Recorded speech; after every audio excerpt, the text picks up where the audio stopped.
श्रोताबंधु नमस्कार। आपण माने शुणुछंती रेडियो हीराखंड 90.8 एफएम। आपण माने जानती अनेक समय आम स्टूडियो को विभिन्न मान्यगण्य अतिथि मानक आम निमंत्रण करिथाउ। आज सेमती आम गहंडे एक व्यक्तित्व आसी पहुंची जहाँ को अधिकांश लोक भल भाव जानती। सी आउ कई नुहति, सी समलेश्वरी मंदिर ट्रस्ट बोर्ड रो सभापति श्रीजुक्त संजय कुमार बाबू। सर आपण को नमस्कार। नमस्कार सर, आपण संबलपुरी मंदिर ट्रस्ट बोर्ड रो वर्तमान सभापति अछंती। आमर श्रोता माने जानिया चाहिए जे प्रकृति रे जो माँ समलेश्वरी मंदिर अच्छी आर इतिहास विषय एक्चुअली तांकर आविर्भाव मांकर केबे हितला केमिति हितला एवं से विषय रे आपणकर टिके निजस्व मतामत रखंतु। जय माँ समली। हीराखंड रेडियो समस्त श्रोता मान को मोर जुहार। आज आम जितेबले माँ समलेश्वरी मंदिर प्रतिष्ठा हेबार तांकर आविर्भाव हेबार विषय जितेबाला आम आलोचना करुचु सेतके बेल को आमको फेरी जावाक पड़ो 16 शताब्दी को।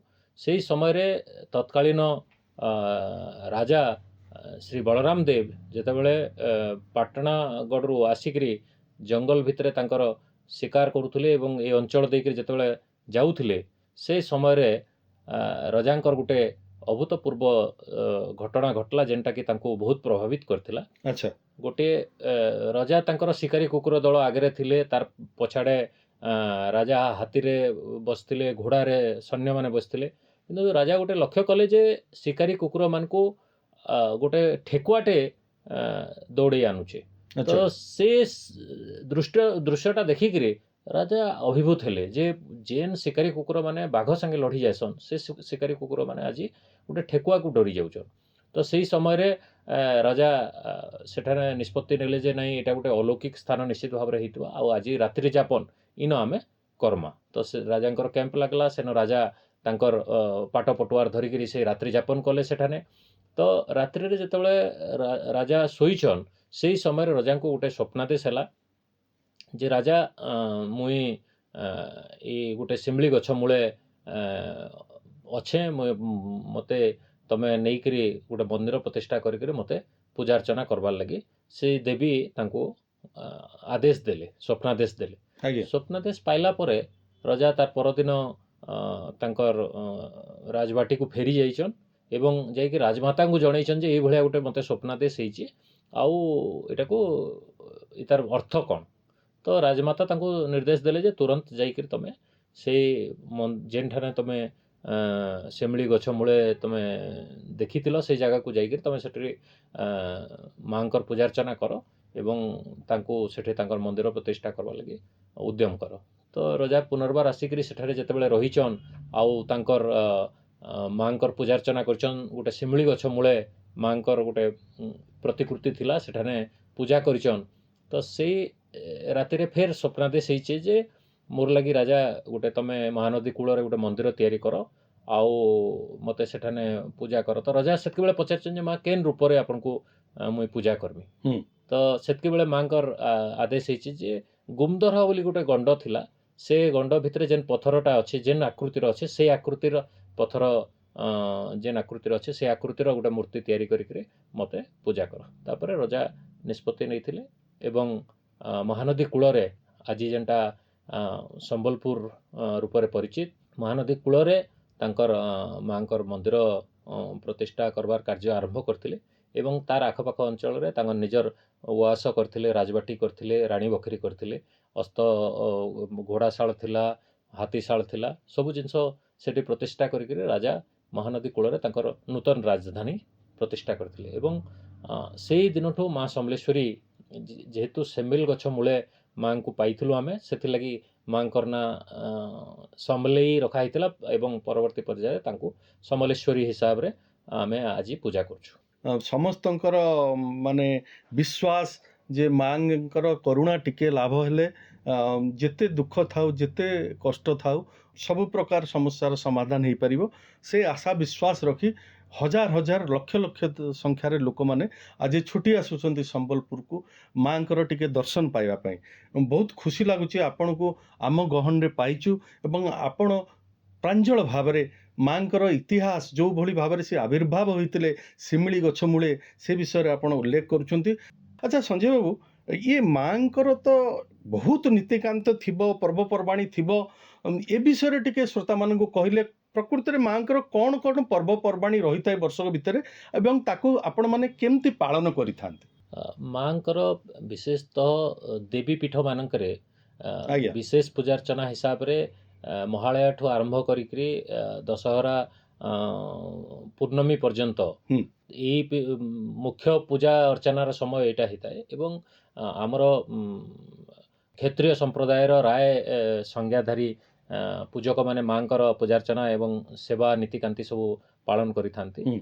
ତ ଏଇ ଯେଉଁ ମାଙ୍କର ଯେଉଁ ପର୍ବପର୍ବାଣୀ ଭିତରେ ଆମର ବିଶେଷ କରି ଦଶହରାଟା ଆମର ସବୁଠୁ ବଡ଼ ପର୍ବ। ବଡ଼ ପର୍ବ ଆଚ୍ଛା। ଏବଂ ମହାଳୟା ହେଉଛି ସବୁଠୁ ଆକର୍ଷଣୀୟ କାହିଁକି ନା ମହାଳୟା ଦିନ ମାଙ୍କର ଧବଳମୁଖୀ ବେଶରେ ଆମେ ଦର୍ଶନ କରସୁଁ। ତ ଧବଳମୁଖୀ ବେଶରେ ମାଙ୍କୁ ଦର୍ଶନ କରବାର ଗୋଟେ ବିଶେଷ ଗୁରୁତ୍ୱ ରହିଛି ଯେନ୍ଥିରେ କି ମାଙ୍କୁ ସେଇଦିନ ଦର୍ଶନ କଲେ ଗଙ୍ଗା ଦର୍ଶନର ପୁଣ୍ୟ ଫଳ ମିଳିଛି ବୋଲିକି ଆମର ବିଶ୍ୱାସ ଗୋଟେ ରହିଛି। ବିଶ୍ୱାସ ଅଛି। ଆଚ୍ଛା। ପୂର୍ବରୁ ଆମର ଯେଉଁ ଏ ଅଞ୍ଚଳର ଲୋକମାନେ ଗଙ୍ଗା ଯିବାଟା ସହଜ ସାପେକ୍ଷ ନାଇଁ ଥିଲା। ତ ସେତିକିବେଳେ ସେମାନେ ତାଙ୍କୁ ଗୋଟେ ଦିଆଗଲା ସୁଯୋଗ ଦିଆଗଲା ଯେ ମାଙ୍କର ଧବଳମୁଖୀ ବେଶ ଦିନ ସେମାନେ ଯଦି ମାଙ୍କୁ ଦର୍ଶନ କରିବେ ଏବଂ ମହାନଦୀରେ ବୁଡ଼ ପକାବେ ତାହେଲେ ସେଟା ଗଙ୍ଗା ଦର୍ଶନର ପୁଣ୍ୟ ଫଳ ସାଙ୍ଗେ ସମାନ ବୋଲି କୁହାଯାଉଥିଲା। ଏବଂ ମାଙ୍କୁ ଯେହେତୁ ଆମେ ତ୍ରିଶକ୍ତି ହିସାବରେ ନେଇଛୁ ସେ ମହାଶକ୍ତି ମହାଲକ୍ଷ୍ମୀ ଏବଂ ମହାସରସ୍ୱତୀ ହିସାବରେ ପୂଜା ପାଆନ୍ତେ। ସେଥିଲାଗି ଆମର ଧବଳମୁଖୀ ବେଶରେ ମହାସରସ୍ୱତୀଙ୍କର ବେଶ ହିସାବରେ ମଧ୍ୟ ଆମେ ସେଟାକେ ମାନସୁଁ। ତ ସେଥିଲାଗି ଆମର ଏ ଅଞ୍ଚଳର ବହୁତ ଲୋକ ବିଶେଷ କରି ଛାତ୍ରଛାତ୍ରୀମାନେ ବି ମହାଳୟା ଦିନ ଆସିକରି ମାଙ୍କର ଦର୍ଶନ କରସନ୍। ଆଉ ଆଜି ଏବେ ଗଲା ବର୍ଷ ପାଖାପାଖି ଲକ୍ଷେରୁ ଅଧିକ 1,30,40,000 ଭଳିଆ ଲୋକ ଆସିକରି ଗୋଟିଏ ଦିନ ଭିତରେ ମାଙ୍କର ଦର୍ଶନ କରିକି ଯାଇସନ୍। ଆଉ ଦଶହରା ସମୟଟା ମାଙ୍କର ମନ୍ଦିର ବହୁତ ଚଳଚଞ୍ଚଳ ହେସି ବିଭିନ୍ନ ଅଞ୍ଚଳରୁ ବିଶେଷ କରି ଛତିଶଗଡ଼ ଝାରଖଣ୍ଡ ୱେଷ୍ଟବେଙ୍ଗଲ ଆମର ଯେନ୍ ପଡ଼ୋଶୀ ରାଜ୍ୟମାନେ ଅଛେ ଏବଂ ସାରା ଓଡ଼ିଶାରୁ ବହୁତ ଭକ୍ତ ଆସିକରି ସମାଗମ ହେଉଛନ୍। ମାଙ୍କର 16 ପୂଜା ଆରମ୍ଭ ହେଲା ଦିନଠୁ ନେଇକରି ଆମର କୁମାର ପୂର୍ଣ୍ଣମୀ ତକ୍ ମାଙ୍କର ମନ୍ଦିର ବହୁତ ଚଳଚଞ୍ଚଳ ଏବଂ ଲକ୍ଷାଧିକ ଭକ୍ତଙ୍କର ସମାଗମ ହେସି। ଆଉ ଇ ପୂଜାର୍ଚ୍ଚନା ମାନେ ବହୁତ ବିଧିବିଧାନର ସହିତ ଅତି ନିଷ୍ଠାର ସହିତ ପୂଜକ ବନ୍ଧୁମାନେ ଆମର ତାକେ ସମ୍ପାଦନ କରସନ୍ ଏବଂ ଆମର ଟ୍ରଷ୍ଟ ବୋର୍ଡ଼ ତରଫରୁ ମଧ୍ୟ ସବୁ ପ୍ରକାରର ନୀତିକାନ୍ତିର ବିଧି ବ୍ୟବସ୍ଥା ଯାହା ଅଛି ଯେଉଁ ଆମ ପୁରୁଣା ତଥ୍ୟ ଅନୁସାରେ ସେ ଅନୁସାରେ ଆମେ ତାକୁ ପାଳନ କରିଥିସୁଁ। ଏବଂ ଆମର ଚୈତ୍ର ନବରାତ୍ର ମଧ୍ୟ ମାଙ୍କର ମନ୍ଦିରରେ ବିଶେଷ ଭାବରେ ପାଳିତ ହେସି ଏବଂ ମାଙ୍କର ନବଦିନାତ୍ମକ ଦୀପ ପ୍ରଜ୍ୱଳନ କରାଯାଏସି ମାନସିକ ଦୀପ ପ୍ରଜ୍ୱଳନ କରାଯାଏସି ତାର ଲାଗି ବି ସ୍ୱତନ୍ତ୍ର ଦୀପଘରର ବ୍ୟବସ୍ଥା ଆମର ପ୍ରକଳ୍ପରେ ରହିଛି। ତ ଭକ୍ତମାନେ ତାଙ୍କର ନବଦିନାତ୍ମକ ଦୀପ ପ୍ରଜ୍ୱଳନ କରିକିରି ମାଙ୍କ ପାଖରେ ତାଙ୍କର ମାନସିକ ପୂରଣ ଲାଗି ପ୍ରାର୍ଥନା କରିଥିସନ୍। ତ ଏଇ ପ୍ରକାରରେ ଆମର 2ଟା ନବରାତ୍ର ବିଶେଷ ଗୁରୁତ୍ୱ ବହନ କରସି ମାଙ୍କର ମନ୍ଦିରରେ ଏବଂ ଅନ୍ୟାନ୍ୟ ନୀତିକାନ୍ତି ହିସାବରେ ପ୍ରତ୍ୟେକ ଦିନ ସକାଳ 4ଟାରୁ ପୂଜକ ବନ୍ଧୁମାନେ ଆସିକରି ମାଙ୍କର ପୂଜା ଅର୍ଚ୍ଚନା ତାଙ୍କର ନିତ୍ୟକର୍ମ ସବୁ ସାରିକିରି 5ଟା ବେଳକୁ ମଙ୍ଗଳ ଆଳତି କରିକିରି ମାଙ୍କର ଦ୍ୱାର ଫିଟା ହେସି ଏବଂ ଭକ୍ତମାନେ ଦର୍ଶନ କରିବାର ସୁଯୋଗ ପାଇସନ୍ ଏବଂ ପ୍ରତ୍ୟେକ ଦିନ 11:45ରେ ଆମର ଦର୍ଶନ ବନ୍ଦ ହେଇକିରି ମାଙ୍କର 12ଟା ବେଳେ ଅନ୍ନଭୋଗର ବ୍ୟବସ୍ଥା କରାଯାଏସି। ଅନ୍ନଭୋଗ ଲାଗି ସାରିଲା ପରେ 12:30ରୁ ଭକ୍ତମାନେ ଦିନ ତମାମ ମାଙ୍କର ଦର୍ଶନ କରିବାର ସୁଯୋଗ ପାଇସନ୍ ଏବଂ ସନ୍ଧ୍ୟା 7:45ରେ ମାଙ୍କର ମହାଆଳତୀ ଲାଗି ଆମେ ମନ୍ଦିର ଦର୍ଶନ ବନ୍ଦ ରହିସି ଏବଂ 8ଟା ବେଳେ ମାଙ୍କର ମହାଆଳତୀ ହେଇକିରି ପାର୍ଶ୍ୱ ଦେବାଦେବୀ ମାନଙ୍କର ମହାଆଳତୀ ହେଇକିରି ଆମର ମହାଆଳତୀ କାର୍ଯ୍ୟକ୍ରମ ସରିଲା ପରେ 8:30 ପରଠାରୁ ଭକ୍ତମାନେ ରାତି 10ଟା ପର୍ଯ୍ୟନ୍ତ ମାଙ୍କର ପହଡ଼ ହେବା ପର୍ଯ୍ୟନ୍ତ ଭକ୍ତମାନେ ମାଙ୍କର ଦର୍ଶନ କରିବାର ସୁଯୋଗ ପାଇଥାନ୍ତି। ଇଏ ହେଲା ଆପଣଙ୍କର ଦୈନନ୍ଦିନ ନୀତିକାନ୍ତି ଯେଉଁଭଳି ମାଙ୍କର ଚାଲେ। ଶ୍ରୋତାବନ୍ଧୁ ଆପଣମାନେ ତ ଶୁଣୁଛନ୍ତି ରେଡ଼ିଓ ହୀରାଖଣ୍ଡ 90.8 FMରେ। ଆଉ ଆମ ସହିତ ଅଛନ୍ତି ଶ୍ରୀଯୁକ୍ତ ସଞ୍ଜୟ କୁମାର ବାବୁ ମହୋଦୟ ଯିଏକି ସଭାପତି ବର୍ତ୍ତମାନ ଅଛନ୍ତି ସମଲେଶ୍ୱରୀ ମନ୍ଦିର ଟ୍ରଷ୍ଟ ବୋର୍ଡ଼ର। ତାଙ୍କ ସହିତ ଏମିତି ଆମର କଥୋପକଥନ ଜାରି ରହିବ। ଆମର ବିଶିଷ୍ଟ ଅତିଥି ହିସାବରେ ଅଛନ୍ତି ଶ୍ରୀଯୁକ୍ତ ସଞ୍ଜୟ କୁମାର ବାବୁ ମହୋଦୟ। ବହୁତ ସୁନ୍ଦର ସୁନ୍ଦର କଥା କହୁଛନ୍ତି ଆପଣମାନେ ଶୁଣୁଛନ୍ତି ରେଡ଼ିଓ ହୀରାଖଣ୍ଡ 90.8 FMରେ। ମାଙ୍କର ପର୍ବପର୍ବାଣୀ ଏବଂ ଦୈନନ୍ଦିନ ନୀତିକାନ୍ତି କ'ଣ ରହିବ ସେ ପ୍ରାଞ୍ଜଳ ଭାବରେ ବ୍ୟାଖ୍ୟା କଲି କି କହିଲେ।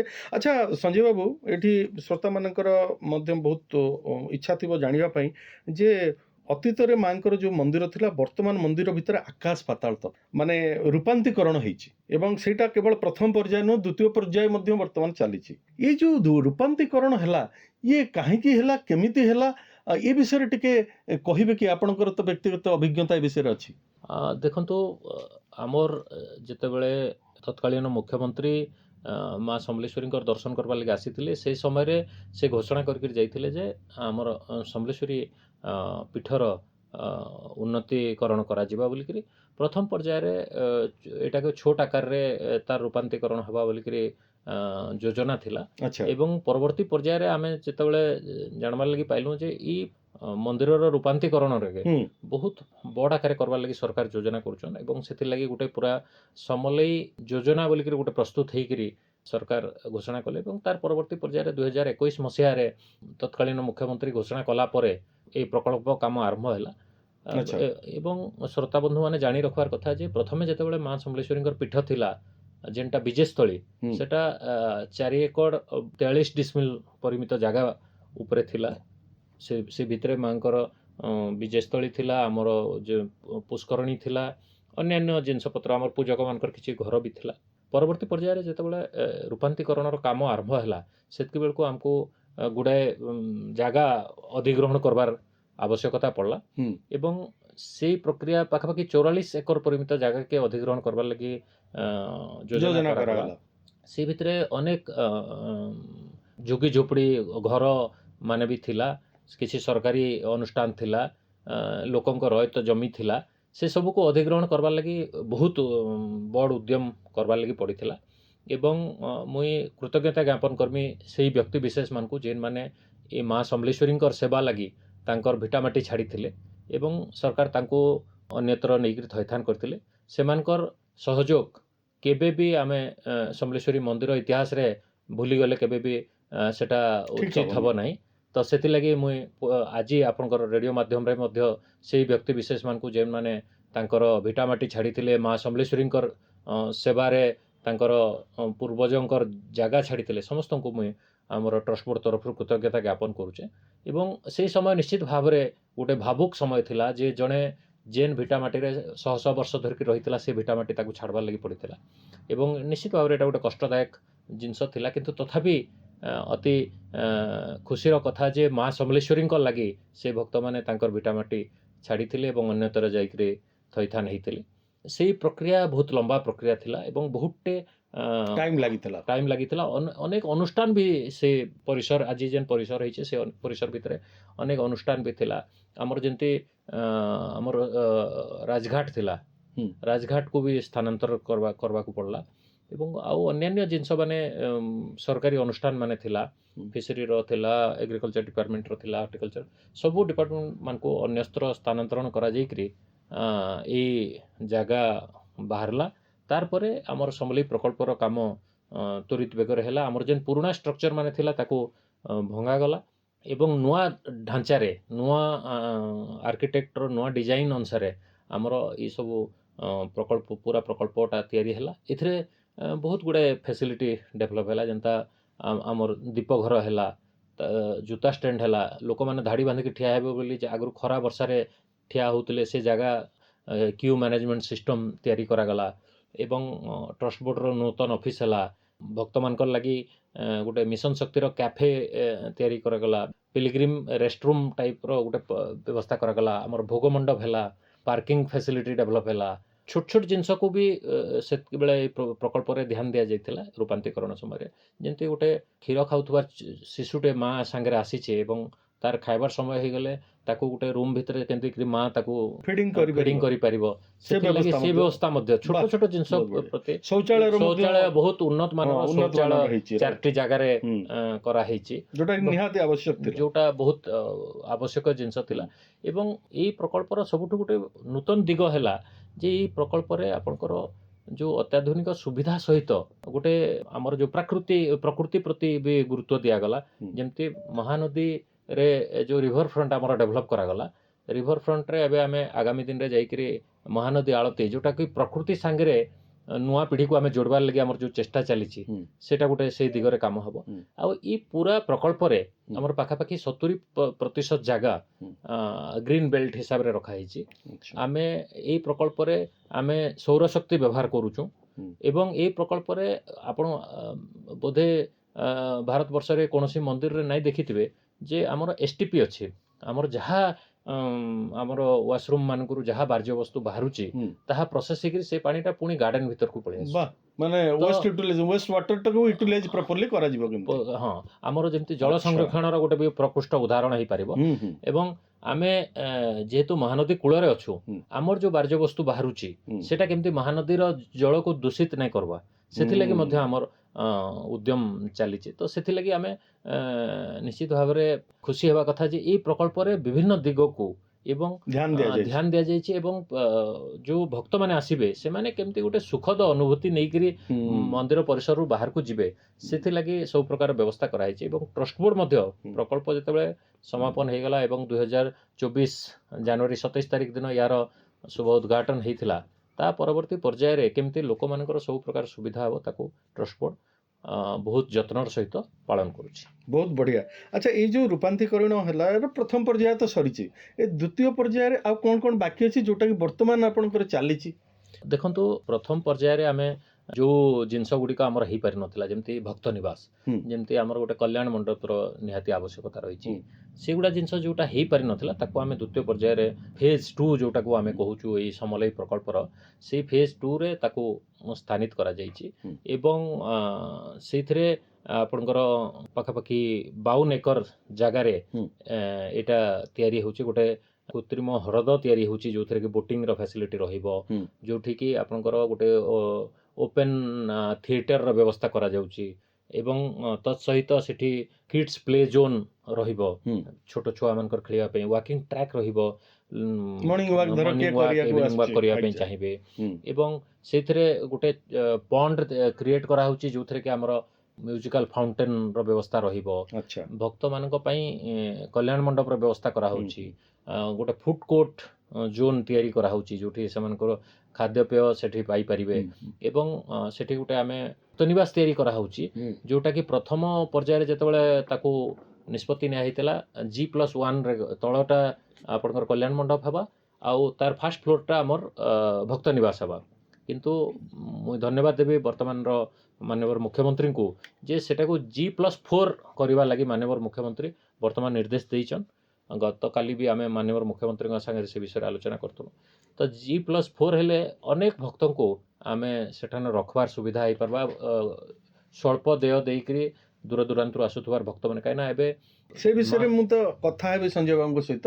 ବର୍ତ୍ତମାନ ମୁଁ ଭାବୁଛି ସମୟ ହେଇଗଲାଣି, ଆମେ ଗୋଟେ ବ୍ରେକ୍ ନେବା ଏବଂ ଆପଣମାନେ ଶୁଣୁଛନ୍ତି ରେଡ଼ିଓ ହୀରାଖଣ୍ଡ 90.8 FM, ଯେଉଁ କାର୍ଯ୍ୟକ୍ରମରେ ଆପଣମାନେ ଆଜି ଶୁଣୁଛନ୍ତି ଶ୍ରୀଯୁକ୍ତ ସଞ୍ଜୟ କୁମାର ବାବୁଙ୍କ ସହ ଡାଇରେକ୍ଟ କଥାବାର୍ତ୍ତା, ଯେଉଁଟାକି ବର୍ତ୍ତମାନ ସିଏ ଦାୟିତ୍ୱରେ ଅଛନ୍ତି ସମଲେଶ୍ୱରୀ ମନ୍ଦିର ଟ୍ରଷ୍ଟ ବୋର୍ଡ଼ର।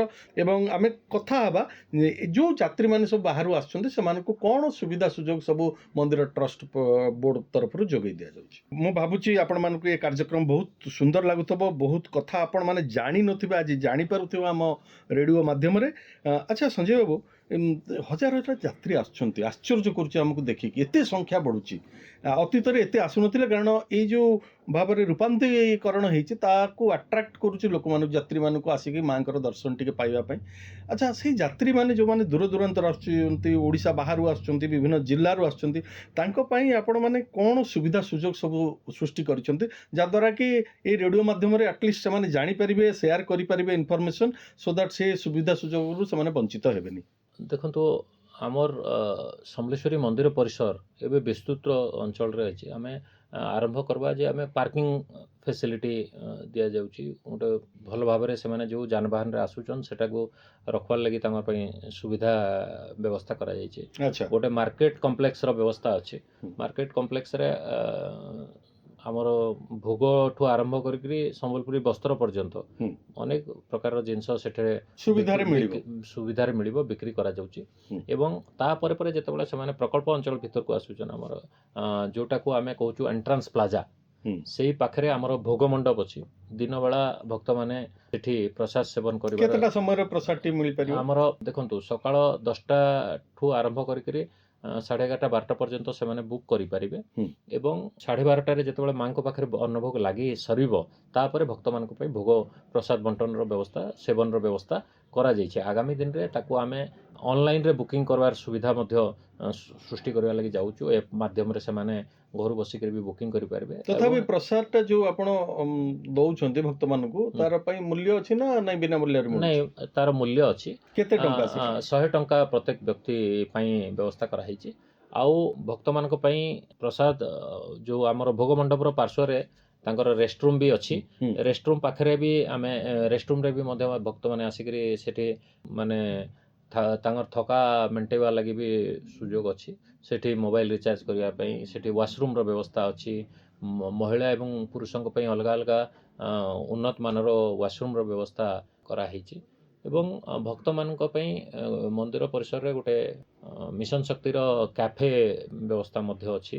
ଯେମିତି ମାନେ ଜଳଯୋଗର ବ୍ୟବସ୍ଥା ଜଳଯୋଗର ରହିଛି। ବ୍ୟବସ୍ଥା ଅଛି। ଯେମିତି ପୂର୍ବରୁ କହୁଥିଲି ଯେ ଛୁଆକୁ କ୍ଷୀର ଖୁଆଇବାର ଲାଗି ମାଙ୍କ ଲାଗି ଗୋଟେ ବି ମଧ୍ୟ ସ୍ୱତନ୍ତ୍ର ବ୍ୟବସ୍ଥା ଅଛି। ବିଭିନ୍ନ ଜାଗାରେ ୱାସରୁମ୍ର ବ୍ୟବସ୍ଥା କରାହେଇଛି ଯେମିତି ଭକ୍ତମାନେ କୌଣସି ପ୍ରକାର ଅସୁବିଧା ନାଇଁ ପାଇବେ। ଏବଂ ଆମର ଟ୍ରଷ୍ଟ ବୋର୍ଡ଼ର ଅଫିସ୍ ଅଛି। ଆମର ଭକ୍ତମାନେ କ୍ୟୁରେ ଲାଗିକିରି କେମିତି ଦର୍ଶନ କରିପାରିବେ, ଶୃଙ୍ଖଳାର ସହିତ ଦର୍ଶନ ହେବ ସେଥିଲାଗି କ୍ୟୁ ମ୍ୟାନେଜମେଣ୍ଟ ସିଷ୍ଟମ୍ ଅଛି। ଆମର ଜୁତା ଷ୍ଟାଣ୍ଡ ଅଛି ଯୋଉଟା ନିଃଶୁଳ୍କ ସେଥିପାଇଁ କୌଣସି ପଇସା ଦେବାକୁ ପଡୁନାହିଁ। ଆଚ୍ଛା। ଏବଂ ଆଉ ଗୋଟେ ଗୁରୁତ୍ୱପୂର୍ଣ୍ଣ ଜିନିଷ ହେଲା ଯେ ଯୋଉ ସିନିୟର ସିଟିଜେନ୍ସ ହୁଁ। ବୟସ୍କ ଲୋକ ହୁଁ। କିମ୍ବା ଯୋଉମାନେ ଦିବ୍ୟାଙ୍ଗ ଅଛନ୍ତି ତାଙ୍କ ପାଇଁ ଆମର ସ୍ୱତନ୍ତ୍ର ବ୍ୟବସ୍ଥା ରହିଛି। ଗଲ୍ଫ କାର୍ଟ ଯୋଉଟା ଆମର ଇଲେକ୍ଟ୍ରିକ୍ ଭେହିକିଲ୍ ଅଛି ସେଇଥିରେ ସେମାନେ ହୁଇଲ ଚେୟାର ଯୋଉଟା କହୁଛନ୍ତି ତାଙ୍କୁ ନାଇଁ ଏ ତ ଆପଣଙ୍କର ପୁରା ପାର୍କିଂ ପାଖରୁ ନେଇକିରି ଗୋଟେ ଜାଗାରେ ପହଞ୍ଚେଇ ଦିଆଯିବ ଏବଂ ସେଠୁ ଯାହାର ଯୋଉ ବ୍ୟକ୍ତିମାନଙ୍କର ହ୍ୱିଲ ଚେୟାରର ଆବଶ୍ୟକତା ଅଛି ସେଠି ମଧ୍ୟ ହ୍ୱିଲ ଚେୟାର ଅଛି। ହ୍ୱିଲ ଚେୟାରରେ ତାଙ୍କୁ ନେଇକରି ସ୍ପେଶାଲ ଭାବେ ଦର୍ଶନ କରିକିରି ଆଣିକିରି ବି ଛାଡ଼ିବାର ବ୍ୟବସ୍ଥା କରାହେଇଛି। ଏଇଟା ବି ନିଃଶୁଳ୍କ ବ୍ୟବସ୍ଥା କରାହେଇଛି। ଆଉ ବ୍ୟାଟେରୀ ଅପରେଟେଡ ଭେହିକିଲ୍ ମଧ୍ୟ ଅପରେଟେଡ 4ଟେ ଭେହିକିଲ୍ ଯୋଉମାନେ ଚାଲିକି ଯାଇପାରୁନାହାନ୍ତି ସିନିୟର ସିଟିଜେନ୍ ଅଛନ୍ତି ଯୋଉମାନଙ୍କର ଚାଲିବାରେ ଯନ୍ତ୍ରଣା ଅଛି ସେମାନଙ୍କୁ ନେବା ପାଇଁ ମଧ୍ୟ ଆମେ ବ୍ୟବସ୍ଥା କରିଛୁ। ସବୁ ନିଃଶୁଳ୍କ ବ୍ୟବସ୍ଥା ଅଛି ଏବଂ ଭକ୍ତମାନେ ତାଙ୍କର କେମିତି ଗୋଟେ ସୁଖଦ ଅନୁଭୂତି ନେଇକରି ଯିବେ ସେଥିପାଇଁ ଟ୍ରଷ୍ଟ ବୋର୍ଡ ତରଫରୁ ବିଭିନ୍ନ ଜାଗାରେ ପିଇବା ପାଣିର ବ୍ୟବସ୍ଥା ହେଲା। ବିଭିନ୍ନ ଜାଗାରେ ସେମାନେ କେମିତି ଆମର ଯେଉଁ ସିକ୍ୟୁରିଟି ଗାର୍ଡ଼ ମାନେ ଅଛନ୍ତି ସେମାନଙ୍କର ଯେଉଁ କୌଣସି ପ୍ରକାରର ଚୋରି ହାରି ହେବ ନାହିଁ, କୌଣସି ପ୍ରକାରର ଅସୁବିଧା ହେବ ନାହିଁ ସବୁ ପ୍ରକାର ଏବଂ ମନ୍ଦିର ପରିସରକୁ ସବୁବେଳେ ସମ୍ପୂର୍ଣ୍ଣ କେମିତି ସଫା ରଖା ଯାଇପାରିବ। ଆମର ଯେଉଁ ବଗିଚା ଅଛି ତାକୁ କେମିତି ପୁରା ବଢ଼ିଆ ସୁନ୍ଦର କରି ସଜା ଯାଇପାରିବ ସବୁ ଦିଗରେ ଟ୍ରଷ୍ଟ ବୋର୍ଡ ଦାୟିତ୍ୱ ନେଇଛି। ଆଚ୍ଛା, ସେଫ୍ଟି ଦୃଷ୍ଟିକୋଣରୁ ଯେମିତି ସିସିଟିଭି କ୍ୟାମେରା ହେଲା କି ସିକ୍ୟୁରିଟି ଗାର୍ଡ଼ ହେଲା ଏଇ ଟାଇପ୍ର ବ୍ୟବସ୍ଥା କ'ଣ କିଛି କରାହେଇଛି କି? ଦେଖନ୍ତୁ ଆମର ମନ୍ଦିର ପରିସରରେ ସିକ୍ୟୁରିଟି ଗାର୍ଡ଼ ପ୍ରତ୍ୟେକଟି ଜାଗାରେ ଅଛନ୍ତି। ଆଚ୍ଛା। ସେମାନେ ସହଯୋଗ ମଧ୍ୟ କରନ୍ତି ଏବଂ ଦ୍ୱିତୀୟ ଜିନିଷ ହେଲା ଯେ ଆମର ପୁରା ଟୋଟାଲ କ୍ୟାମ୍ପସ୍ ସିସିଟିଭି କଭର ଭିତରେ ଅଛି। ଆଚ୍ଛା। ତୃତୀୟ ଜିନିଷ ହେଲା ଯେ ଆମର ଯେଉଁ ପବ୍ଲିକ ଆଡ୍ରେସ୍ ସିଷ୍ଟମ ଯୋଉଟା ଆଗରୁ ଟିକେ କମ୍ ଇଏରେ ଥିଲା, ସାଉଣ୍ଡ ଯୋଉଟା ଥିଲା ସେଟା କମ୍ ସଂଖ୍ୟାରେ ଲାଗିଥିଲା, ଏବେ ତାକୁ ଆମେ ଅଗମେଣ୍ଟେଡ୍ କରିକିରି ଆହୁରି ପୁରା ବିସ୍ତୃତ କରିଦେଇଛୁ। ବର୍ତ୍ତମାନ ଯେଉଁ ପବ୍ଲିକ ଆଡ୍ରେସ୍ ସିଷ୍ଟମଟି ଅଛି ସମ୍ପୂର୍ଣ୍ଣ ପ୍ରକଳ୍ପ ଅଞ୍ଚଳକୁ ପୁରା କଭର କରୁଛି। ତ ସେଇଥିପାଇଁ ଆମର ଲୋକମାନଙ୍କର ମନେ କରନ୍ତୁ କୋଉ ବ୍ୟକ୍ତି ହଜିଗଲେ, କୋଉ ଛୋଟ ଛୁଆଟେ ହଜିଯାଇଛି କିମ୍ବା କାହାକୁ ତାଙ୍କର ଆତ୍ମୀୟମାନେ ପାଉନାହାନ୍ତି ତାର ଆନାଉନ୍ସମେଣ୍ଟ ହେଲା, କାହାର ଜିନିଷ ଚୋରି ହେଇଛି ତାର ଆନାଉନ୍ସମେଣ୍ଟ ହେଲା, କେମିତି ଭକ୍ତମାନେ ଶୃଙ୍ଖଳିତ ଦର୍ଶନ କରିବେ ତାର ଆନାଉନ୍ସମେଣ୍ଟ, ଏସବୁ ବ୍ୟବସ୍ଥା ଆମେ ଅତି ସୁରୁଖୁରୁ ଭାବରେ ଚଲେଇଛୁ। ଆଚ୍ଛା, ବହୁତ ବଢ଼ିଆ କଥା। ଆଚ୍ଛା, ମୋତେ ଟିକେ କହିଲେ ଯେ ଯେଉଁ ଯାତ୍ରୀମାନେ ଓଡ଼ିଶା ବାହାରୁ ଆସୁଛନ୍ତି କମ୍ୟୁନିକେସନ୍ ଦୃଷ୍ଟିରୁ କେଉଁଠି କେମିତି ଆସିବେ? ମାନେ କାରରେ ଆସିବାକୁ କିଛି ଯାତ୍ରୀ ଚାହୁଁଥିବେ, କିଛି ବସ୍ରେ ଆସିବାକୁ ଚାହୁଁଥିବେ, କିଏ ଟ୍ରେନରେ ଆସିବାକୁ ଚାହୁଁଥିବେ। ତେଣୁ ସମଲେଶ୍ୱରୀ ପୀଠ ଯେଉଁ ଆମର ସମ୍ବଲପୁର ସହରରେ ଅଛି ସେଠିକି ଆସିବାକୁ ହେଲେ ବାହାର ଯାତ୍ରୀମାନେ କେମିତି ଆସିବେ ସେ ବିଷୟରେ ଟିକେ ସୂଚନା ଦେଲେ। ଦେଖନ୍ତୁ ଆମର ଟ୍ରେନ୍ କମ୍ୟୁନିକେସନ୍ ତ ବହୁତ ଭଲ ଅଛି ସମ୍ବଲପୁର ପାଇଁ। ଆପଣଙ୍କର ଯେଉଁ ଉଡ଼ାଜାହାଜରେ ବି ଆସିବା ପାଇଁ ଚାହୁଁଥିବା ଯାତ୍ରୀମାନେ ଝାରସୁଗୁଡ଼ା ଆସିକରି ଝାରସୁଗୁଡ଼ାରୁ ମଧ୍ୟ ମନ୍ଦିର ପରିସରକୁ ଆସିପାରିବେ। ଏବଂ ସବୁଠୁ ଗୁରୁତ୍ୱପୂର୍ଣ୍ଣ ହେଲା ଯେଉଁ ଗୋଟେ କମ୍ ପଇସା ଖର୍ଚ୍ଚ କରିକିରି ମାଙ୍କର ଦର୍ଶନ କରିବା ପାଇଁ ଚାହୁଁଥିବା ବ୍ୟକ୍ତିଟିଏ ଯଦି ବସ୍ରେ ବି ଆସିଲେ ଆଉ ସମ୍ବଲପୁରରେ ପହଞ୍ଚିଲେ ତାପରେ ଯେଉଁ ଆମ ବସ୍ ବ୍ୟବସ୍ଥା କରାହେଇଛି ଏବଂ ଆହୁରି 50ଟି ବ୍ୟାଟେରୀ ଚାଳିତ ବସ୍ ମଧ୍ୟ ଗତକାଲି ଯୋଡ଼ି ହେଇଛି। ଏହାଦ୍ୱାରା ମାନେ ବହୁତ କମ୍ ପଇସାରେ ବସ୍ ଷ୍ଟାଣ୍ଡରୁ ସମଲେଶ୍ୱରୀ ମନ୍ଦିର ପର୍ଯ୍ୟନ୍ତ ବହୁତ କମ୍ ଆଉ ନିରନ୍ତର ଭାବରେ ସେଟା ପ୍ରତ୍ୟେକ 10 ମିନିଟ୍ରେ गोटे ହୁଁ गोटे बस आसूची जो ଆଚ୍ଛା कि ସେମାନେ ଆସିକିରି ସମଲେଶ୍ୱରୀ ମନ୍ଦିରରେ ହୁଁ ମାତ୍ର 10 ଟଙ୍କା ଖର୍ଚ୍ଚ କରିକିରି ବି ମଧ୍ୟ ବସ୍ ଷ୍ଟାଣ୍ଡରୁ ଆସିକିରି ପହଞ୍ଚି ପାରୁଛନ୍ତି। ବାଃ ଅତି ତ ବଢ଼ିଆ ସେଇଟା ସେଇ ସୁବିଧାଟା ବହୁତ ଉପାଦେୟ ହେଇଛି ହୁଁ ଏବଂ ଆମର ଅଟୋ ରିକ୍ସା ହେଲା କିମ୍ବା ଅନ୍ୟାନ୍ୟ ସବୁ ସୁବିଧା ମଧ୍ୟ ଆମର ଏଇ ପାଖରେ ଉପଲବ୍ଧ ରହୁଛି। ତ ସେଥିଲାଗି ବହୁତ ଭକ୍ତ ଆସୁଛନ୍ ଏବଂ ବିଶେଷ କରି ଭକ୍ତମାନେ ବସ୍ରେ 4 ଚକିଆ ଗାଡ଼ିରେ ଆସିକିରି ଆମର ମନ୍ଦିର ପରିସରରେ ପହଞ୍ଚୁଛନ୍। ବହୁତ ବଢ଼ିଆ ଶ୍ରୋତା ବନ୍ଧୁ ଆପଣମାନେ ଶୁଣୁଛନ୍ତି ରେଡ଼ିଓ ହୀରାଖଣ୍ଡ 90.8 FM।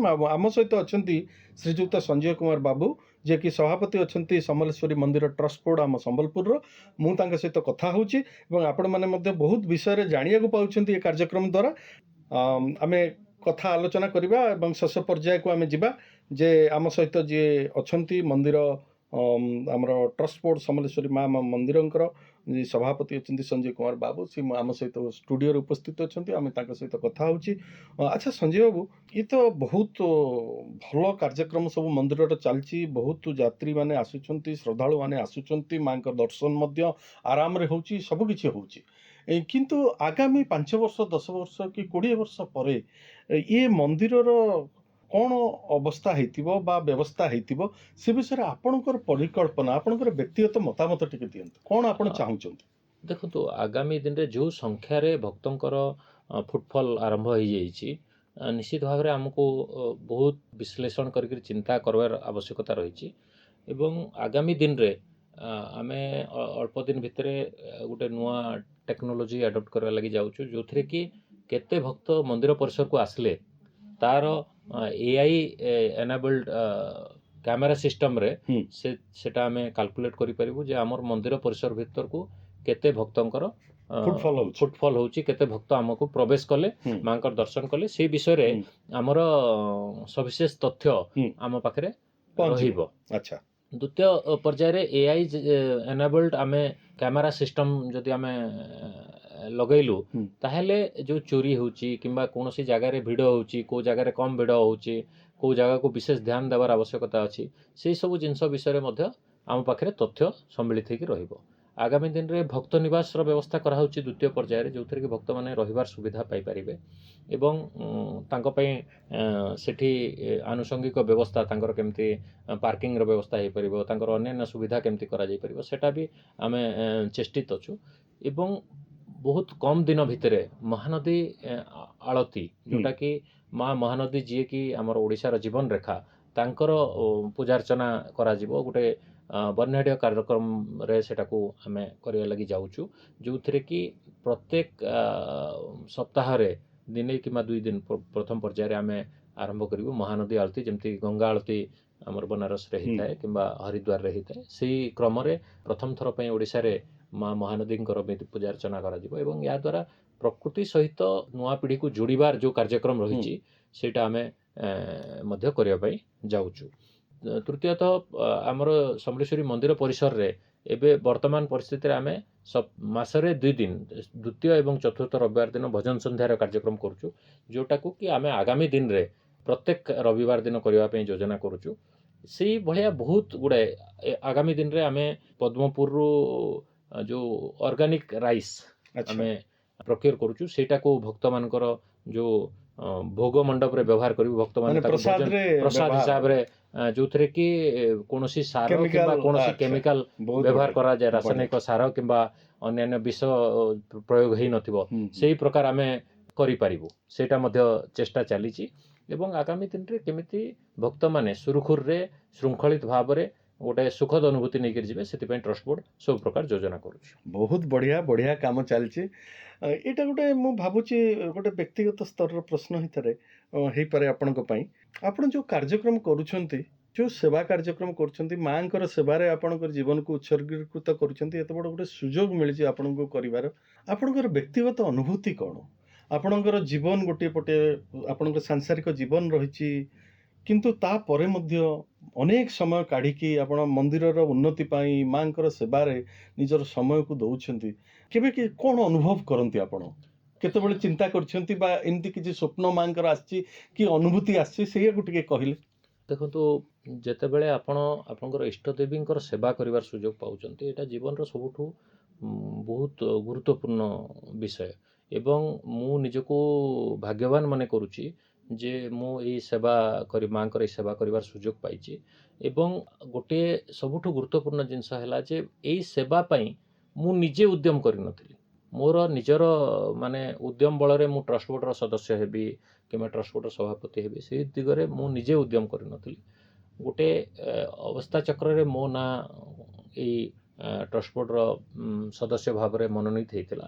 ପରବର୍ତ୍ତୀ ମୁଁ ସେତେବେଳେ ନିଜେ ବି ଜାଣିନଥିଲି, ପରବର୍ତ୍ତୀ ପର୍ଯ୍ୟାୟରେ ଯେତେବେଳେ ଜାଣିଲି ଏବଂ ସମୟକ୍ରମେ ମୁଁ ସେଇ ଟ୍ରଷ୍ଟ ବୋର୍ଡ଼ର ସଭାପତି ହିସାବରେ ମଧ୍ୟ ଆମର ଯେଉଁ ସବୁ ସଦସ୍ୟମାନେ ଅଛନ୍ତି ସେମାନେ ମୋତେ ମନୋନୀତ କରିକିରି ସଭାପତି ଆସନରେ ବସାଇଲେ ଏବଂ ତା ପରବର୍ତ୍ତୀ ପର୍ଯ୍ୟାୟରୁ ଆଜି ପର୍ଯ୍ୟନ୍ତ ଅନେକ ଅନୁଭୂତି ଅଛି। ମାଙ୍କର ଆଶୀର୍ବାଦ ଅନେକ ଜାଗାରେ ମୁଁ ଜଳ ଜଳ ଦେଖିପାରିଛି, ମୁଁ ଅନୁଭବ କରିପାରିଛି ଏବଂ ମାଙ୍କର ଯେଉଁ ପୁରା ସେ ଜଗତ ଜନନୀ ଏବଂ ସମସ୍ତଙ୍କ ପ୍ରତି ତାଙ୍କର ଆଶୀର୍ବାଦ ଅଛି ଏବଂ ସେଇ ଜଗତ ଜନନୀଙ୍କର ସେବା କରିବାର ସୁଯୋଗ ସମସ୍ତଙ୍କୁ ମିଳେ ନାହିଁ ଏବଂ ମୋତେ ମିଳିଛି, ସେଥିପାଇଁ ମୁଁ ନିଜକୁ ଧନ୍ୟ ମନେ କରୁଛି ଏବଂ ଜୀବନ ସାରା ଏଇ ପ୍ରକାର ମାଙ୍କର ସେବା କରିବାର ଅଭିଳାଷ ରଖୁଛି। କୌଣସି ପ୍ରକାର ମାନେ ଆଶା ନ ରଖିକିରି ଯେହେତୁ ସେ ମୋର ଇଷ୍ଟ ନିଃସ୍ୱାର୍ଥପର ଭାବରେ କର। ସେ ଯେହେତୁ ମୋର ଇଷ୍ଟ ଦେବୀ, ମୋର ସ୍ୱାର୍ଥ ଅଛି, ମାଙ୍କର ଆଶୀର୍ବାଦ ମୋର ସ୍ୱାର୍ଥ। ମାଙ୍କ ପାଖରୁ ମୁଁ ଯେଉଁ ଆଶୀର୍ବାଦ ପାଉଛି, ମୋ ପରିବାର ପ୍ରତି ତାଙ୍କର ଯେଉଁ ଆଶୀର୍ବାଦ ଅଛି, ମୋ ସମ୍ବଲପୁର ସହରରେ ରହୁଥିବା ସମସ୍ତ ସହରବାସୀଙ୍କ ପ୍ରତି ଯେଉଁ ଆଶୀର୍ବାଦ ରହିଛି, ବିଶ୍ୱବାସୀଙ୍କର ଯେଉଁ କଲ୍ୟାଣ କରୁଛନ୍ତି, ସେଇଟା ମୋର ସ୍ୱାର୍ଥ। ମୁଁ ସେଇ ସ୍ୱାର୍ଥ ପାଇଁ ମାଙ୍କ ସେବା କାର୍ଯ୍ୟରେ ନିଜକୁ ନିୟୋଜିତ କରିଛି ଏବଂ ଏଥିରୁ ବହୁତ ଖୁସି ମିଳିଥାଏ। ଅନେକ ସମୟରେ ଯେତେବେଳେ ଭକ୍ତଟି ଆସିକରି କହିଥାଏ ଯେ ଆଜି ମାଙ୍କର ଦର୍ଶନ କରିକିରି ମୋତେ ଏଇଆ ଲାଭ ହେଲା, ମୁଁ ଏଇ ପ୍ରକାର ଗୋଟେ ଭଲ ଅନୁଭୂତି ନେଇକରି ଯାଉଛି, ସେଇଟା ନିଶ୍ଚିତ ଭାବରେ ଗୋଟେ ପ୍ରେରଣା ଯୋଗାଇଥାଏ ଆଗାମୀ ଦିନରେ ଆଉ ଅଧିକ ଶକ୍ତିଶାଳୀ ହେଇକରି ଏଇ କାମ କରିବା ପାଇଁ। କାମକୁ ସମ୍ପାଦନ କରିବା ପାଇଁ। ବହୁତ ବଢ଼ିଆ। ଶ୍ରୋତାବନ୍ଧୁ, ଆପଣମାନେ ଶୁଣୁଥିଲେ ସଞ୍ଜୟ ବାବୁଙ୍କ କଥା। ଏଇ କଥା ପ୍ରସଙ୍ଗରେ ସେ ଅନେକ କଥା କହିଲେ, ଯେମିତି ମାଙ୍କର ଇତିହାସ ଯେମିତି କେମିତି ଆବିର୍ଭାବ ହେଲା ଏବଂ ପରବର୍ତ୍ତୀ ସମୟରେ ବର୍ତ୍ତମାନ ତାଙ୍କର ପର୍ବପର୍ବାଣି କେମିତି ସୁଚାରୁ ରୂପେ ପାଳନ କରାଯାଉଛି, ଦୈନନ୍ଦିନ ନୀତିକାନ୍ତି ମଧ୍ୟ ସୁଚାରୁ ରୂପେ ପାଳନ କରାଯାଉଛି ଏବଂ ଯେଉଁଭଳି ଭାବରେ ପ୍ରଥମ ପର୍ଯ୍ୟାୟ ପ୍ରକଳ୍ପ ରୂପାନ୍ତରୀକରଣ କରାଗଲା ଏବଂ ଅବିକା ଦ୍ୱିତୀୟ ପର୍ଯ୍ୟାୟର ପୁଣି ଚାଲିଛି ରୂପାନ୍ତରୀକରଣ। ଏଇଟା ଛୋଟିଆ କଥା ନୁହଁ। ଯାତ୍ରୀମାନଙ୍କ ପାଇଁ କ'ଣ କ'ଣ ସୁବିଧା ସୁଯୋଗ ସୃଷ୍ଟି ହେଇଛି ଏବଂ ଯେଉଁଠାରେ ହଜାର ହଜାର ଯାତ୍ରୀ ଆସିକି ମନ ଖୁସିରେ ମାଙ୍କର ଦର୍ଶନ କରିକି ଯାଉଛନ୍ତି ଏବଂ ଚାରିଆଡ଼େ ମଧ୍ୟ କହୁଛନ୍ତି ଯେ ଯଦି ହେଉଛି ଜୀବନରେ କେବେ ଯାଇକି ମା ସମଲେଶ୍ୱରୀଙ୍କୁ ଦର୍ଶନ କରି ଆସ, ସେ ଅନୁଭୂତିଟାକୁ ତୁମେ ନିଜେ ଫିଲ୍ କର। ତା ଛଡ଼ା ଆଗାମୀ ଦିନରେ କ'ଣ ପରିକଳ୍ପନା ଅଛି ସେ ବିଷୟରେ ମଧ୍ୟ ସିଏ ପ୍ରାଞ୍ଜଳ ଭାବରେ ତାଙ୍କର କଥା ରଖିଲେ। ବ୍ୟକ୍ତିଗତ ଅନୁଭୂତି ହିସାବରେ ସେ ମଧ୍ୟ କହିଲେ ଯେ ମୁଁ ଧନ୍ୟ ମାଙ୍କର ଗୋଟେ ସେବା କରିବା ପାଇଁ। ତେଣୁ ମୁଁ ଭାବୁଛି ଆଜି ଆମର ତ ସମୟ ହେଇଗଲାଣି, କଥା କହୁଥିଲେ ସରିବନି ଏବଂ ଅନେକ ଅନେକ କଥା ମଧ୍ୟ ବାକି ଅଛି। ପରବର୍ତ୍ତୀ ସମୟରେ ଆମେ ଆପଣଙ୍କୁ କେବେ ଡାକିବୁ, ପୁଣି ଆଉ ଥରେ ବସିବା, ଆଲୋଚନା କରିବା ମାଙ୍କ ବିଷୟରେ ଏବଂ ମୁଁ ଭାବୁଛି ଏ କାର୍ଯ୍ୟକ୍ରମ ଆମ ଶ୍ରୋତାମାନଙ୍କୁ ନିଶ୍ଚିତ ଭାବରେ ଭଲ ଲାଗିଥିବ। ତେଣୁ ଆମ ଅନୁଷ୍ଠାନକୁ ଆପଣ ଆସିଲେ, ରେଡ଼ିଓ ହୀରାଖଣ୍ଡ ଷ୍ଟୁଡ଼ିଓକୁ ଆସିଲେ, ଆପଣଙ୍କର ବହୁମୂଲ୍ୟ ସମୟ ଦେଇ ଏତେ ସୁନ୍ଦର କଥା କହିଲେ, ସେଥିପାଇଁ ରେଡ଼ିଓ ହୀରାଖଣ୍ଡ ତରଫରୁ ଆପଣଙ୍କୁ ଅନେକ ଅନେକ ଧନ୍ୟବାଦ। ମୁଁ ଆମର କୃତଜ୍ଞତା ଜଣାଉଛି। ଆଜ୍ଞା, ନମସ୍କାର। ନମସ୍କାର।